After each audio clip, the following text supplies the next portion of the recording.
welcome to the Science Faction Podcast, where science meets fact meets fiction.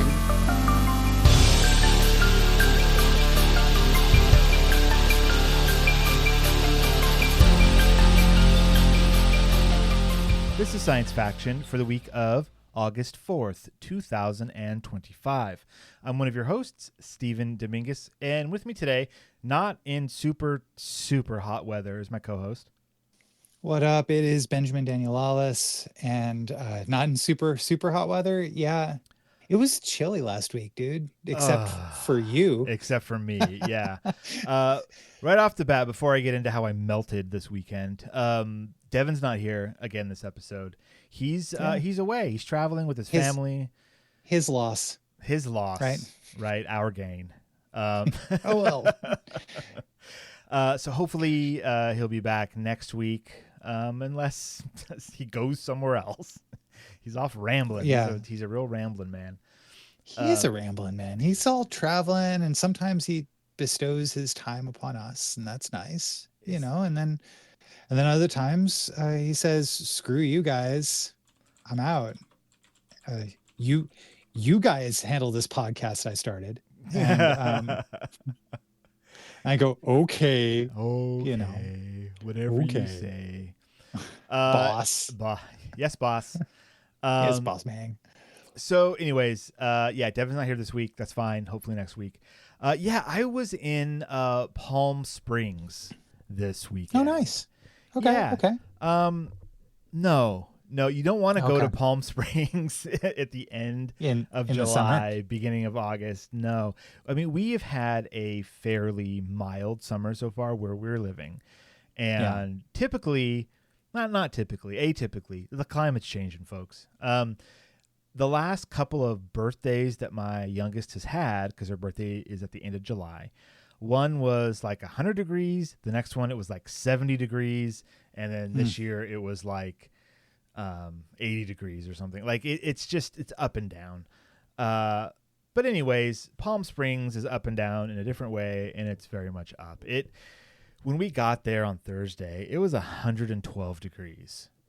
Wow. And you know, we've had 112 degrees days here. Like we get it. We know when we read those numbers what to expect. But man, it's been a while, and I forgot how utterly oppressing and stifling the heat is. I got out of the car, my eyes squinted in hatred, and they didn't stop until we left. Wow. It was oof. But anyways, we were there for a good reason. It was my mother-in-law's 65th surprise birthday weekend. Oh, okay. Yeah. So all of her kids got together. One led the charge, made a group chat that I immediately muted because it just started blasting. I mean, with 4 kids and spouses included, like there were a lot of messages flying around. Right. So anyways, it was all planned. It's been this big, thing and the weekend of her birthday, blah, blah, blah. And so we go down there on Friday night. Yeah, it was Friday night. We went down on Thursday, a day early. But on Friday night, that's when the event was, and we were all out at this restaurant. It had a really funky name, but it was really like chill vibes inside. I would hope so. At 112 degrees, you gotta have some chill vibes somewhere. That's where they're hiding the chill vibes, is in the restaurant. The restaurant was chill and fabulous, if you know what I mean. It was very fabulous. So anyways, we had a back room that was like curtained off, and we're all there, and we're all set, we're all dressed up, not like super dressed up, but enough. And we keep getting text messages from her husband, like, okay, this is how close we are. Okay, we're almost there. Okay, we're outside. And so we all like got up from the table, this long table, and we like hid in the corner so that when she came in, first she would see the table, and then she would turn and see us, so we don't freak her out too much or. Or like she might run. She might turn around and run. One of my daughters was like, if we surprise Nana too much, she might have a heart attack. And we're like, no, it'll be fine. She's gonna be okay. Like, are you sure? We're like, yes, everything's gonna be fine. Anyways, she walks in. utterly shocked, utterly happy. The tears started flowing, and she was like, "This is all I ever wanted for my birthday, was to have all my kids together," you know. And then her husband, as we like settled down for dinner, tells us a story about the more that they drove, the angrier and angrier she got because they had to like go through LA traffic, and like he wasn't telling her where they were going and was being really mum about it. And there was a point where she was like, I was very close to telling him, forget it, just take me home. Plus, like, nobody had called her or anything to say happy birthday because we were all, you know, either driving or setting things up or, you know, whatever. And so she was like, I kept thinking, like, how come my kids haven't called me yet? I usually get a video from my grandkids, you know, blah, blah, blah. And of course, we did none of that. Anyways, it was a success. Torture. We tortured Nana that's a success. into success. It was a torture to success is what we did.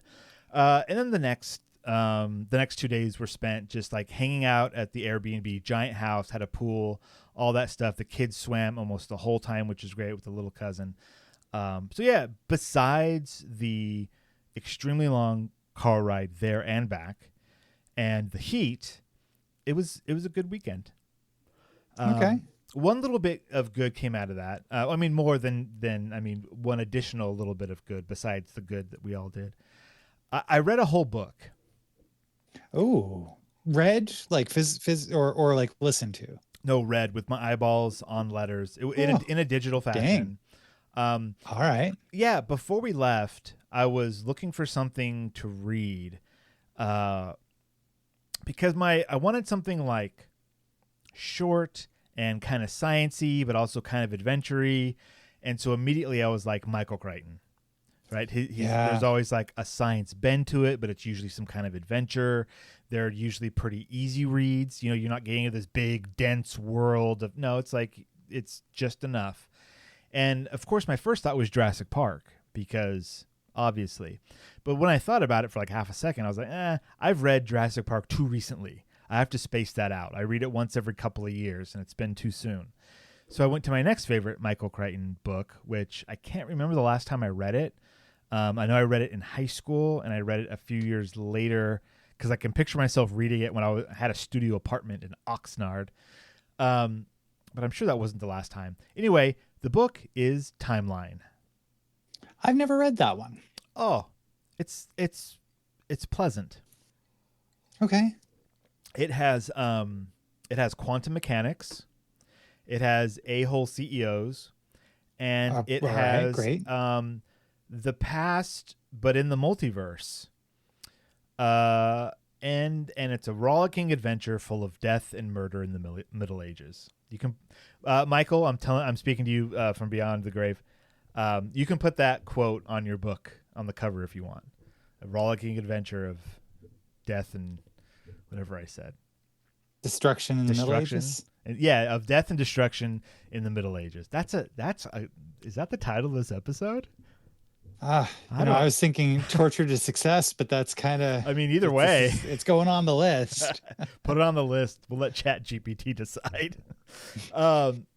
Anyways, yeah, so I reread Timeline, and Timeline is, like, on paper, it's a very quick read. The denseness comes from the scientific explanations of quantum mechanics, and then history about the Middle Ages. And so, like, if those two things seem fun to you, read this book immediately. So the deal is, let's see, I'll give you like the what you're getting into if you're gonna read this book.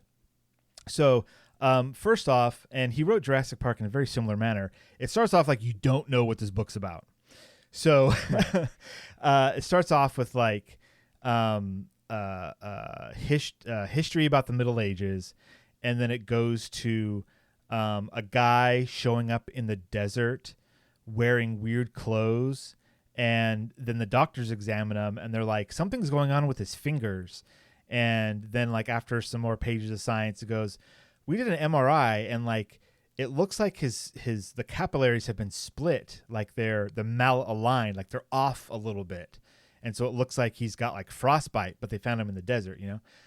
Plus, he was dressed like a monk. So if you know where the book is going, you're like, oh, okay, that has something to do with traveling, and the clothes are because that's when he was. But if you go into the book not knowing what's going on, it's like, what is this mystery? And then it's like, where did he work? He worked at this place. And then it's like a whole history of this CEO guy who is super smart and like his way through business. He did a similar thing in the Jurassic Park book with like John Hammond, and like how he became rich and successful and why and like all that stuff. So it's kind of a mirror to that in a bit. But anyways, and then it goes off to like a bunch of archaeology students working in France on this castle and this whole area because they're being funded by that CEO's newest company. And you're like, why? And so there's like a bunch of back and forth. Then the kicker, and the thing you probably remember from the 2003 movie adaptation, is that they find buried at this castle a lens that couldn't have been created in that period that belonged to their professor, who just left to go visit this software or this the CEO's stuff. And so you're like, okay, putting two to two together here. And then as they're going through these pages in this packet that was found nearby, on one page is written "Help me," with the date. And the book and Michael Crichton, I love how he does this. I'll wrap up after this because I know I'm starting to ramble again. Geez, Steven, living a little too much life for the rest of us normies. Hey, sometimes you got to take a 5-hour car ride and read a book by Michael Crichton. I mean, maybe that's why I'm so happy. That does sound kind of nice. That sounds like heaven right there. Knock, knock, knocking. Now what was I going to say? So he stops and takes the time to go through like the history of the area and these students and what their areas of study were. And so he sets them all up in these archetypal bits. So anyways, they see the "Help Me" sign, and like he goes through, this is what I was going to say. He goes through what he did on Jurassic Park, which is like, this can't be what we think it is. Because as a scientist, that's impossible, right? If you don't know you're reading a science fiction book, you go, okay, he's written "Help Me" in the middle of this manuscript. What a terrible joke. And then they're like, it doesn't look like it's a joke. Like, okay, so then how could this be real? It's impossible, right? Because, of course, time travel isn't real. And so they go through like the scientific method of trying to figure out how the joke was made or like what's going on. So they carbon date it. They test like what was used to create the ink. They look at like what was written, and they compare it to a note that he had written, previously, this professor guy. And anyways, they come to a conclusion like, this came from the time period that it says it came from. So that's all we can say, and we've done all the science. And he did a similar thing in Jurassic Park with like dinosaurs and like more zoo stuff and like the genetic components. And then the whole, like, there's no way that these animals can be reproducing. And then like they go through the science of it, and then like the tree frog. Whereas in the movie it was like oh look, they are breeding, and then that's all you get, right? In the book it was more of a like a B plot, maybe a C plot. It was in there. They figured it out. They did. It took some time to figure it out, but then they did. It wasn't just oh, look at this thing. Yeah. Oh look. Haha. Moving on. Yeah. We only have a small runtime. Yeah. In the book, oh man, at the end when they have to go to count the raptors, oh, it's beautiful. Anyways, read timeline, because the crux of the book is they send the students back to find the professor. And there are multiple ticking clocks the entire time, and the chapters are named after one of the timers that's counting down. So reading the book, you're constantly feeling like I'm running out of time because the characters are. Spoilers for Indiana Jones and the Spear of Destiny, but is this just the prequel to Indiana Jones and the Spear of Destiny? It is not. No, okay. No, not at all. It's funny because like the time travel component is like the really technical quantum-y nonsense, which they're like, no, time travel is impossible. What we do is we take you to another a place in the multiverse whose time is shifted from our own, and we put you there. But our universes are so close together that, you know, another universe, like the note that you found came from universe A, and we're sending you to universe C where we sent your professor. But of course, universe A had its own universe minus A that, you know, like it's all lined up where you don't think about it and it's fine. You don't understand. It's fine. I don't, because I haven't read it, seen it. I don't know, but I all right. I highly recommend. I'm the along book. with you, man. Okay, cool. Yeah, Yeah. I'll grab that. That's awesome. Check it out. Yeah.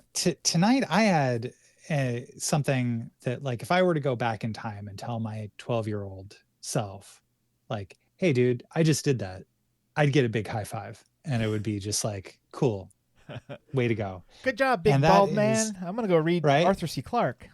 Yeah. Spoilers for this episode. Yeah, for sure. And what happened tonight? I beat 2 12-year-old kids at Magic the Gathering. So, round of applause. You're welcome. You're welcome, internet. My previous self and internet.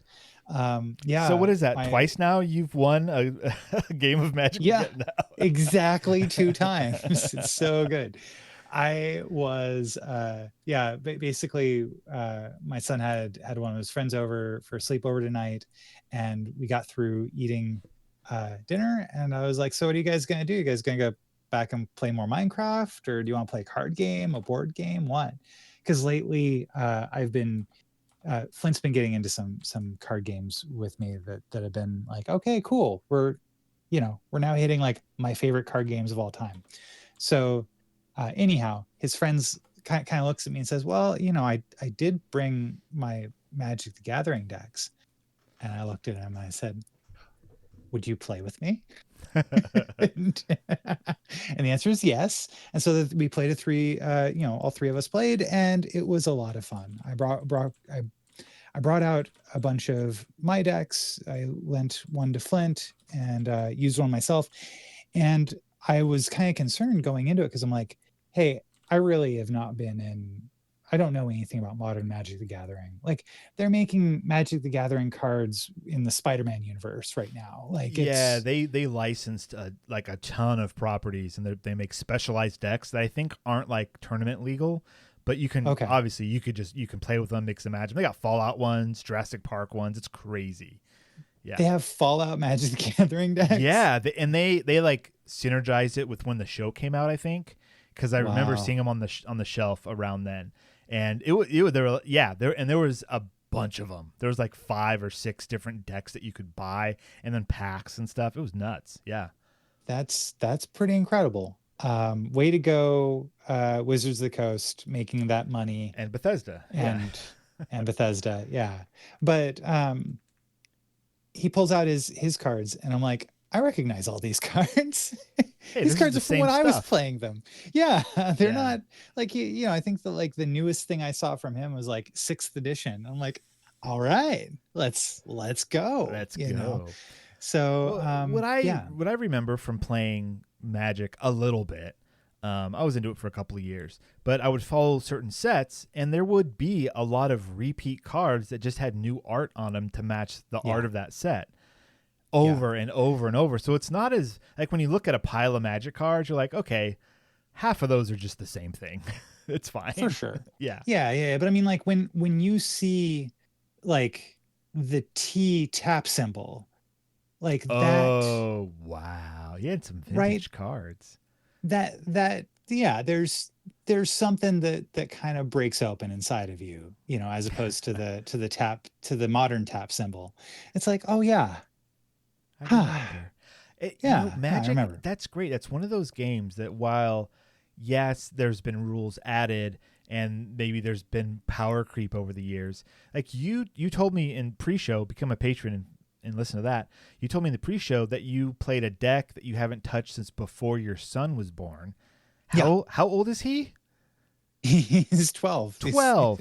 So that was probably a 13-year-old deck that you played with. But like this was me pulling cards from long before that. Like I'm hearing stuff about commanders. I don't know what commanders are. I don't know. Right. But like it's it's okay It's because the impressive. game still exists. And what Right? I was like, the point I was getting at is like the game still works. Like you Yeah. could play against a modern deck, and it's not like a completely different game. It's not like, oh, this is Magic version 5, and that you can't play with Magic version 1. The cards aren't compatible, right? No, No, I mean, it all works. I'm gonna stop you there because you Yeah. like I stopped playing at 5th edition because they changed enough rules that I was like, that doesn't sound like fun anymore. Okay. back when it came out. But that's just because Fair I was enough. a young I was a young feral nerd. And Oh, like one of them feral now nerds. You can find them at the now library. I'm fine, you know, it's all Yeah. You're good. in recovery. I'm in recovery. Now I'm, you know, all I'm doing is just gaming on my Steam on my Linux PC and Oh, all weekend. that So that's cool too. yeah, time to segue. Okay. So you may remember I installed a Linux distribution called Bazite onto my tower PC, on my gaming Yes, I PC. do remember that. And the first thing I tried to get working was Forza Horizon 5. And this last weekend, I tried it again and it just worked. Whoa. And that was super cool. And then I ended up going and playing Wheel World, which you had brought up to me when it was last year, I think on Steam Next Fest. It was a demo. Uh-huh. And do you remember Wheel World? Oh, I Not can't say I not to do. be not to be confused with the MTV Real World? reality TV show. Real World, not to be confused with Real World. Yes. No, Oh. Wheel World is it's a cell shaded Legend of Zelda like kind of Breath of the Wild, except as you're going around in this open world, you're riding your bicycle and you are challenging people. Instead of dungeons, you're challenging people to races Oh. on your mountain bike. That does sound familiar now. Okay, because when I And hear yeah, Wheel World, I'm thinking about like cars driving. But as soon as you said bicycle, I was like, oh, that's right. bicycles. Yeah, Yep. bicycles. Yeah. And it's got a great vibe to it. It's super awesome soundtrack. Like it's choice. And so yeah, basically this weekend I was like, you know what? I have not been relaxing enough. I'm going to dive into video games again. You know, it had been a while. Okay. And because most of what I tell you, like the last several months, I feel like everything I've been doing in my spare time has been just in service of being productive or doing like healthy things. Uh-huh. And I was like, you know what? This weekend I'm going to play a lot of video games. It's time You to know? rot. Yeah. Yeah. I keep on hearing all these rumors about Steam coming to Xbox. Okay. Like you can being able to install the Steam storefront and that's download interesting. PC games on Xbox Series consoles. Which makes sense because an Xbox is essentially just a PC. Right. And while they may be planning it, it does not exist, no matter how many times you search for it online, and all these Oh. articles that start off making you think that they're going to give you the information about, you know, how to do it, Yeah. but really it's just them harvesting your attention and serving you advertising. I'll tell you, it does not exist yet. However, what you can do is you can install Moonlight, which is a streaming service that allows you to stream from your PC using an app called Sunshine. And you can stream over your local network to a bunch of different devices, including an Xbox Series X or Series S. Interesting. And so I turned my Xbox into a Steam Link this weekend, and I played Wheel World, and it was delightful. You turned your Xbox into a Steam Link. Okay. Walk me through it. Yep. What was step one? Step one is you install Sunshine on your host PC.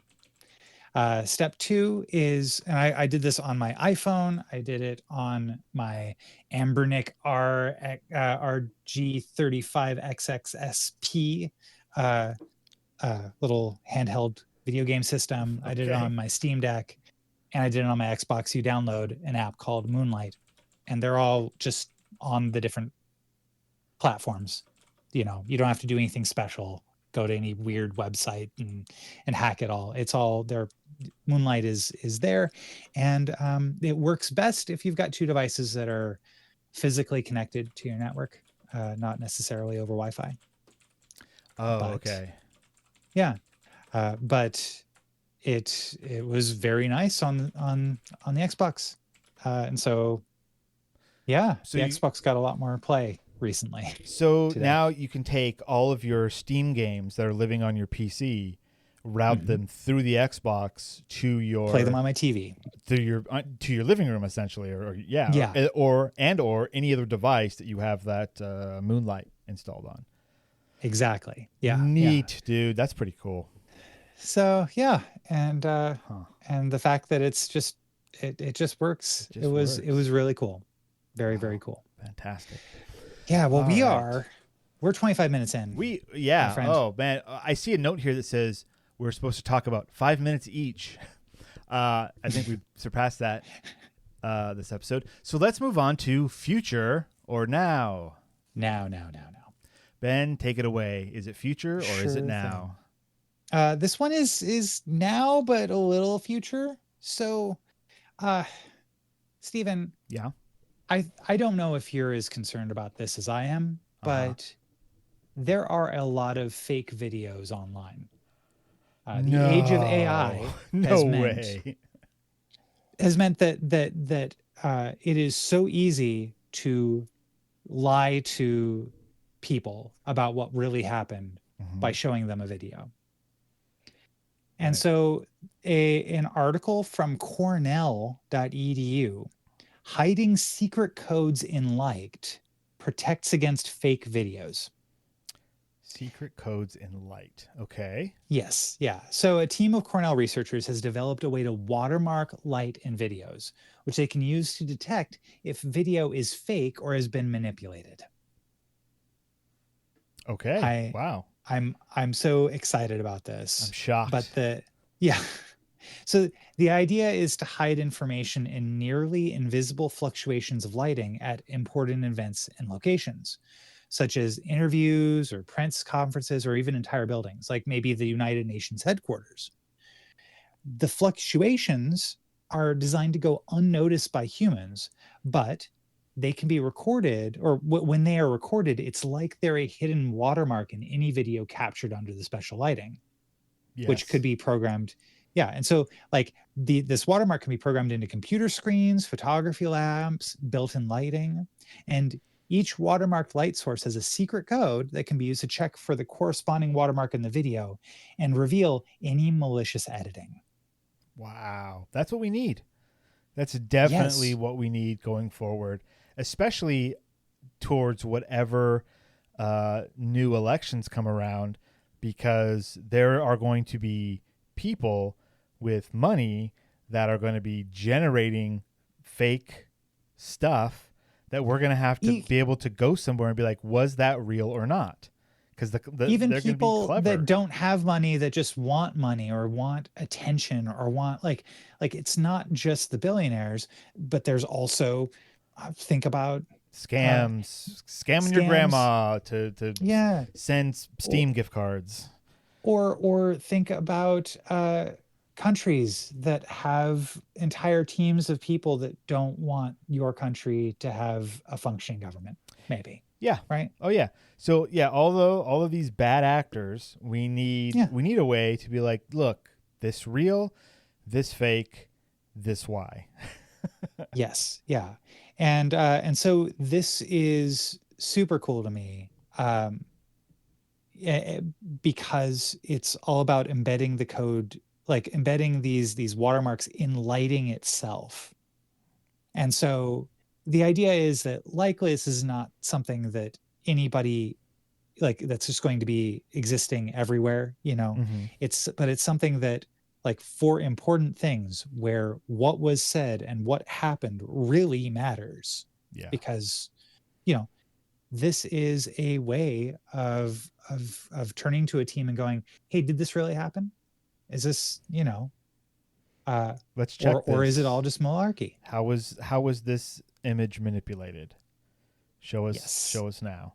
Yeah. Yeah. So I mean, it could be that from now on, whenever something needs to be recorded for posterity, maybe we're gonna see people with like a pin on or something that has like a little light that's on, Right. and be like, Yeah. this is my what used to be holding a newspaper up in the corner of a picture to like prove Yeah.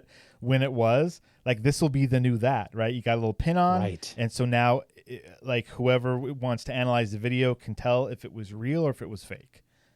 Right. And not only that, but it can be if somebody cuts out footage, such as from an interview or political speech. Oh, A forensic analyst with the forensic analysis can show that there was gaps there. Or if someone adds or replaces objects, the altered, like any altered thing, does not carry the way the light was in that room. Mm-hmm. Uh, and so those objects would just appear black in recovered code videos. That's cool. Yeah. And so, basically, if you've got multiple lights in the same scene, it becomes even more complicated and harder to fake things. Even if an adversary knows the technique is being used and somehow figures out the codes, their job is still a lot harder, because instead of faking the light for just one video, they have to fake each code video separately of all these different lights that are all going, and all the fakes have to agree with each other. So like it's an incredibly cool thing that they did. And I'm really excited about this. Just to have this is huge.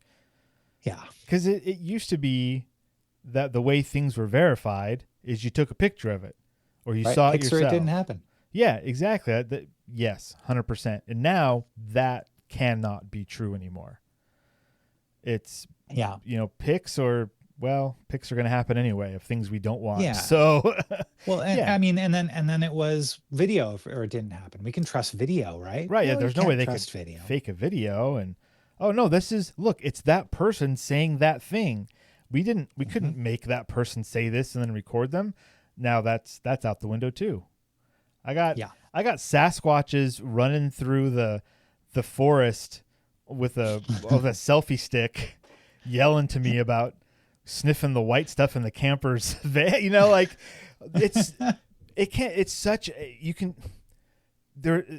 AI allows such a vast creative output. Yeah.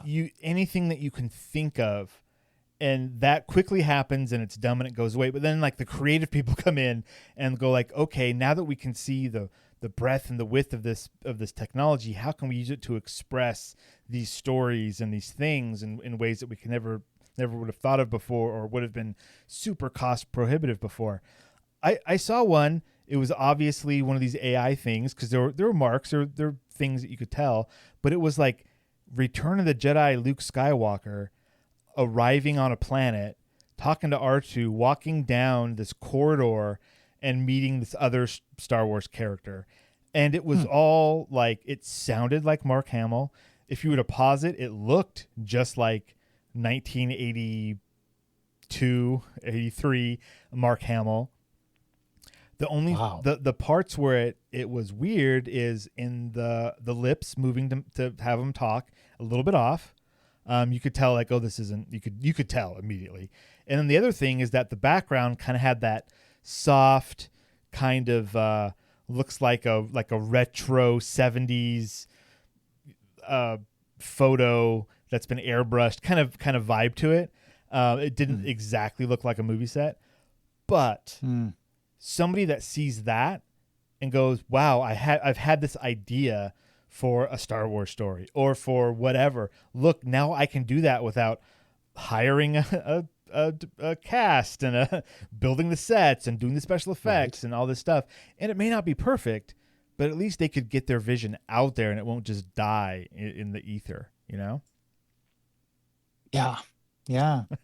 Interesting. So yeah, anyways, invisible lights.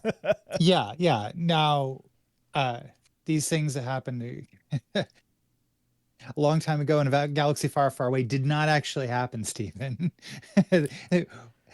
I mean, in addition Prove it. to the fact that that these videos were not the actors that you're looking for. They're all right. Well, so Stephen, tell me a little bit about what you brought, because I'm curious about this. Oh, for sure, for sure. I'm calling this one, but first, Mars. Hmm. So this is definitely future, but in the near future. This comes from an article that was posted on Science Daily today, and the title is "Radar that could find life on Europa just nailed its first big test." Nice. Yeah. NASA's Europa Clipper spacecraft just aced a key radar test while flying past Mars, proving its ability to detect structures beneath planetary surfaces, something that couldn't be tested on Earth. The radar, known as REASON, and that's an acronym for something I'll read later, will eventually be used to explore Europa, an icy moon of Jupiter believed to harbor a subsurface ocean. Of all these worlds, do not approach Europa. It's off limits. Europa is off limits. What's that from? What is that? Is that Arthur C. Clarke? 2010, the year we made contact. So it was Arthur C. Clarke. Everything is Arthur C. Clarke, Stephen. That's what you're going to figure out. It's Arthur C. Clarke's all the way down. It always has been. It always has been. Always has been. Always will be. So this is interesting because this article goes through kind of the basics of, hey, if we're building something that is going to exist in space for a very specific reason, it's really hard to test that while it's not in space and not doing that very specific thing. Okay. So, so REASON, the radar for Europa assessment and sounding ocean to near surface. Somehow they got REASON out of that, I guess. That's pretty good. It's one on there. You know what they did? They called up old Clarky, Arthur C. You know? I give it a golf clap. Okay. That's the way to do it. Mm-hmm. REASON. We need a little more reason. Oh, we need so much reason. Okay, the radar will help scientists understand how the ice may capture materials from the ocean and transfer them to the surface of the moon. Above ground, the instrument will help to study elements of Europa's topography, such as ridges, so scientists can examine how they relate to features that REASON images beneath the surface. So they're kind of going for this two-pronged attack against Europa. They want to see the topography, which is how it looks on the surface, and then also how it looks under that and how the two interact with each other. And it's kind of been one of those scientific community things where, like, yeah, there's an ocean on Europa, it's under the ice. Like, we have enough evidence that points to that, but we just haven't picked or it didn't happen it yet, which is what NASA's attempting to do. They verbed that phrase. Yeah. So indeed, the Europa Clipper has an unusual radar setup for an interplanetary spacecraft. It uses two pairs of slender antennas that jut out from the solar arrays, spanning a distance of about 58 feet. Those arrays themselves, that's big. Yeah, those arrays themselves are huge, from tip to tip, the size of a basketball court. For you sporties out there. And 17.6 meters for the rest of the world. So they can catch as much light as possible at Europa, which gets about 1/25 the sunlight as Earth. Let's see. The instrument team conducted all the testing that was possible prior to the spacecraft's launch from NASA's Kennedy Space Center in Florida on October 14th, 2024. During development, the engineers at the agency's Jet Propulsion Laboratory in Southern California even took the work outdoors, using open-air towers on a plateau above JPL to stretch out and test engineering models of the instrument's spindly, high-frequency, and more compact, very high-frequency antennas. So they had to build a version of it that could exist on Earth to test it. But that's not the same thing that's going to be sent up, just the same concept, I guess. That's what I got out of that. Let's see. Once the actual flight hardware was built, it needed to be kept sterile and could be tested only in an enclosed area. engineers used the giant High Bay 1 clean room at JPL, where the spacecraft was assembled, to test the instrument piece by piece, to test the echo, or the bounce back of reason signals. However, they'd have needed a chamber about 250 feet, or 76 meters long, nearly 3/4 the length of a football field. So they don't have a chamber that big, so that's why they had to test it piece by piece. Anyways, they sent it up, and it went by Mars on March 1st. Less than 5 months after launch, was to use the mission's goal was to use the planet's gravitational pull to reshape the spacecraft's trajectory. But it also presented opportunities to calibrate the spacecraft's infrared camera and perform a dry run of the radar instruments over terrain NASA scientists have been studying for decades. So it got, starting at 3,100 miles, or 5,000 kilometers, down to 550 miles, or 884 kilometers above the surface, Reason sent and received radio waves for about 40 minutes. In comparison, at Europa, the instrument will operate at close to 16 miles, or 25 kilometers from the moon's surface. So it whizzed by, and it got pretty close, within 550 miles. All told, engineers were able to collect 60 gigabytes of rich data from the instrument. Almost immediately, they could tell Reason was working well. The flight team scheduled the full dataset to download starting in mid-May. Scientists relished the opportunity over the next couple of months to examine the information in detail and compare notes. So a quote from JPL's Trina Ray, the Europa Clipper deputy science manager: "The engineers were excited that their test worked so perfectly. All of us who had worked so hard to make this test happen, and the scientists seeing the data for the first time were ecstatic, saying, 'Oh, look at this! Oh, look at that!'" I put enunciations are my own. Now the science team is getting a head start on learning how to process the data and understand the instrument's behavior compared to models. So they finally got to see if this thing works, essentially, the way it's supposed to. And so they're getting the data back. They're figuring out, okay, this is how we talk to each other. And they're practicing all that on the Mars data so that once they get to Europa, it's all money. Yeah. In fact, the real quote, not it's all money, is they are exercising those muscles just like they will out at Europa. Nice. Not going to get to Europa until 2026. It needs one more gravity assist, and it's going to use Earth to do that. Nice. And it is currently 280 million miles from Earth. If you want to read, as long as it pays, the subscription costs, to use Earth's gravity. Yeah, it is $14.99 per month, but right. I hear it's going to go up by 2026. No doubt. Of course, you can get it in a bundle with Disney Plus and Hulu, so and HBO Max. Yeah, for sure. Now introducing Gravity Plus. Do you want to weigh less for just $11.94 a month? So there is a little bit more in the article, not much. But incredibly cool. It's always nice to see that we're still sending stuff out there. We're still, looking to learn more about our closest planets and the new and fantastic technology that's making that possible. Super cool. Super, super cool. All right, we are going to take ourselves a little break. And when we come back, we are doing book club. And this week, And this week, it is All Summer in a Day, a short story by Ray Bradbury. You go to the links in our show notes. You can get a PDF of it, or you can get a YouTube link to YouTube where someone reads it to you in case you're lazy. So, check those out, and we'll be right back. Hey, you. Yeah, you sitting there listening to this for free, like some kind of podcast freeloader. Look, I'm not saying you owe us, but if you enjoy our deep dives into AI, space, and comic book mayhem, maybe toss a coin to your podcasters.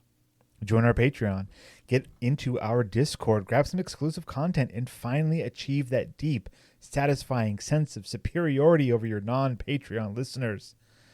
Just imagine their sad, uninformed little faces. Patreon.com/Science Faction Podcast, because knowledge is power, and power is best hoarded behind a paywall. And we're back. Heyo. Hi. And a big thank you to our patrons, Renee and Josh. Thank you. Yeah. You guys are awesome. I agree. You're here. Yeah. Here. We had a couple of comments from Renee, so I'm going to read those now. She commented on our Patreon. First, I'm sorry about your pet, Ben. That's so hard. Oh. That feeling of oncoming sadness. Yeah. Thank you. Renee, as a patron, you would have heard the update on Ben's pet during the break. So now you know he's doing better.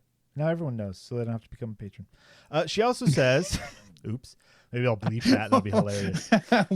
What's going on, Ben? It's just everything, all the things. She also says, "Also, I am always willing to talk about Comic-Con." Well, Renee, I completely forgot that I was going to ask you if you want to come on the show. So, yes, I will contact you soon, and we'll figure out a time. I was following, like how we said last week, I believe, following along all of her Comic-Con stuff, and it's incredible to see the show, because we as nerds find out information from the show, and then I get this other like secondary, crowd's eye view of Comic-Con at the same time, and that's always a lot of fun. Because it's her and her kids, and it's like, the fun stuff. Let's go do the things, and it's really cool. So, yeah, listeners and Renee, we'll have you on soon. It'll be great. But let's talk about book club. Dude, for sure. So before we talk about this week, we got to talk about next week. And so I said, you know what, Stephen, we haven't read an Arthur C. Clarke short story. And so I found an Arthur C. Clarke short story called Transience. I don't think I've read this one before, unlike the one we did read this week. So same. Same. Oh, really? Yeah. Really? Oh my gosh. I can't wait. Oh my God. But Transience by Arthur C. Clarke. Next week, we've got a link to where you can get it off of archive.org, or where you can listen to it from Lost Sci-Fi, a podcast that plays, that reads you short stories. And but this week, it's All Summer in a Day, a short story by Ray Bradbury. And oh man, so where have you read this before, Stephen? I don't remember. Okay. Because I remember very vividly where I read it before, and it was in a volume of an anthology of short stories that I had as a kid called Children of the Future. And I ended up finding it on archive.org, and it has such incredible illustrations that it's, I've got a link to it too that will be in the show notes. Fantastic. And the cover of this is actually from this story. And so, that's the one you have in the notes there. Yeah. That's cool. And but it's from like 1984 is the publication here from Rain Tree Publishers out of Milwaukee. Oh, Milwaukee. I don't know why I said that. Yeah. I hope that wasn't racist, and if it was, I sincerely apologize. I'd like to take you to Milwaukee sometime, and we'll just go around downtown. Just feel like you can be like, I love your beautiful city, the beautiful city of Milwaukee. Wonderful. I think that comes from Wayne's World. I think that's why that lives in my mind. I think there's a joke about it in there. Epic. All right, so that's next week. Oh no, so this is this week. This week we're reading. Jeez. Yeah. All Summer in a Day by Ray Bradbury. You asked me before if I remember when I read this, and I really can't pinpoint it, but my brain is telling me like college time, like that long ago. Because I do, as I read it, I was like, I remember this story. Like a few paragraphs in, I was like, oh, I've read this. I know exactly what's about to happen. And it wasn't. I remembered it incorrectly, which is a testament to how wrong our brains can be. But part of it I did remember exactly. So that's just so weird. Let's talk about it. Yeah, sure. So we've got a schoolroom where, like on Venus, and on Venus, as you know, there's a lot of storms. It's super hot Oh yeah. and stormy all the time. And but one of the things that the inhabitants of Venus, the humans that are now colonized Venus, they basically every 7 years there is a day where it does not rain. Mm-hmm. Well, And there's a period of time of about 2 hours oh, yeah, where it does right. not rain. Yeah, yeah. And so Margot is a student in this classroom, and she's she kind of gets bullied a bit because she wasn't born on Venus. She was Ugh, born on Earth. dirty earther. Right. Yeah. And so since she was born on Earth, she has memories of living on Earth. She has memories of the sun. And these kids, who the last time that since they're all 9 years old, 7 years ago when the sun came out for an hour, uh, they don't remember it. They were only 2. Mm-hmm. So basically, the teacher leaves the room for a moment, and Margot is, as kids do when they're mean, they lock Margot in a closet. See, and this is the part that I didn't remember until it happened, and then I remembered it. Right? I started the story, and it was like, oh, this is the Venus one where it's always rainy, and then for 2 hours it's not. And I remembered that immediately. The stuff with the kids, I did not remember until it happened. Yeah, so they put her in there. The story also has tell of her not doing well mentally, perhaps because of not being able to see the sun. Right. And so Yeah. it really hits hard when the sun starts to come out and she's still locked away. Yeah, and the teacher, says like, "Oh, is everyone accounted for?" And she just believes the kids, and they're like, "Yeah, yeah, everyone's here." And so the kids go outside, the teachers go outside, everyone has a great time except for poor Margot. And when the kids realize what they have done, the unforgivable offense that they've done, um, yeah, I mean, it's the story ends kind of abruptly, but in a way that makes you like you're in the middle of feelings, and so you're just kind of stuck with those feelings because the last sentence is they unlock the door even more slowly and let Margot out. Fade to black. Like we don't get the fallout, we don't get the repercussions because none of that matters. Because something has been taken away from Margot forever. right. That is painful. Yeah. And I remember reading this as a kid, and it had helped me, like, it had helped me out with figuring out, youth and how kids could be. Right. This story taught you about, or not taught you, but like helped you out with bullying, I'd imagine. A little bit. Yeah. Yeah. Yeah. A little bit, or at least, well, sometimes how to be not surprised by it. You don't, sometimes when you're young, you don't know that you're being bullied. Like you haven't been able to put a label on it because either one, you've never come across it before, or two, it's been happening your whole life and you don't think of it that way. Yeah. Or you just assume that everybody has your best interests in mind, Because you're just a bright young soul.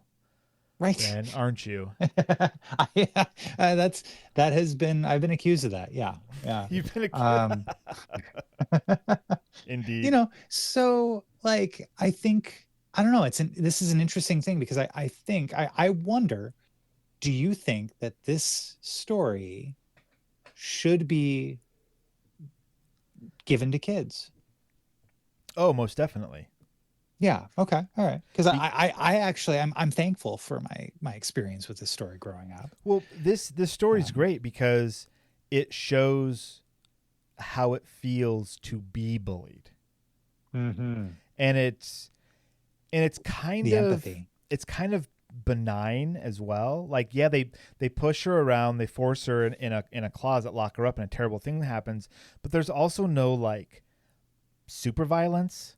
I mean, it is wrong. I'm not condoning what they did, but it's not like a thing about like, oh, then the bully came over and punched me in the face until my nose bled, and that's what bullying is. Like, no, bullying could be as much as I'm going to trick you to miss out on something you like. Yeah, that's bullying too. You know? So yeah, I would definitely have kids read this. Do you think that your kids would sit to read this? Yeah, you know, we haven't mentioned it, but this is about, in PDF form, it's 4 pages long. So this is an incredibly quick read. And I imagine the talk about bullying afterward would be longer than it took to read the story. Yeah. That's my guess. But yeah, definitely, because it's got the bullying aspect, but it also has that really great minimal world building in it, right? Just enough is told to us about the world, about Venus, about the fact that there's a colony here, there's still life on Earth. Like, there's all of these little bits that are placed strategically within the story that gives us, the reader, a full outlook of what's happening. There's not any point where you're like, well, how come this or why not that? Either it's omitted because it's not necessary, or it's there because it's just enough. You get your sights, your sounds, your taste, your smells. You're in the world, and that's very interesting to a young sci-fi reader, because they, as far as I know, they haven't read a story about being on Venus. Right. They've seen some Star Wars. They know what, other planets, that concept of another planet, but not one that's real, Right.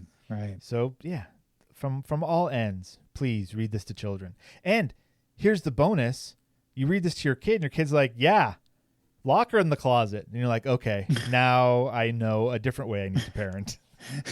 Either way, it's telling about how you're doing. It's this story is a litmus test in your house for bullying.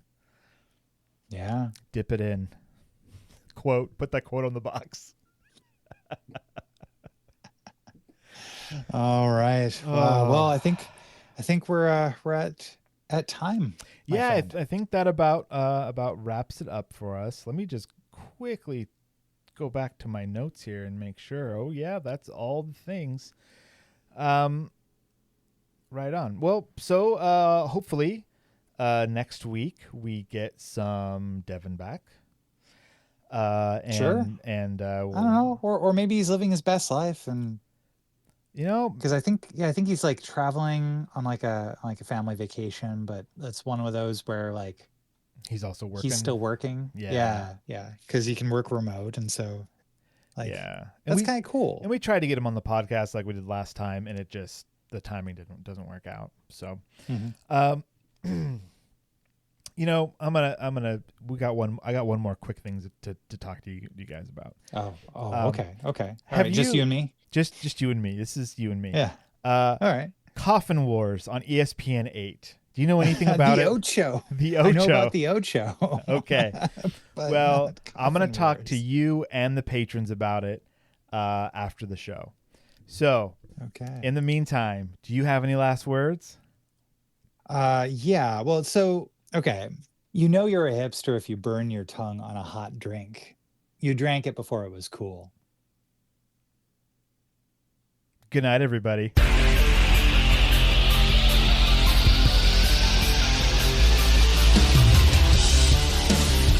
This has been the Science Faction Podcast. Tweet to the host at SciFact Podcast. Email them at sciencefactionpodcast@gmail.com and visit sciencefactionpodcast.com for more episodes.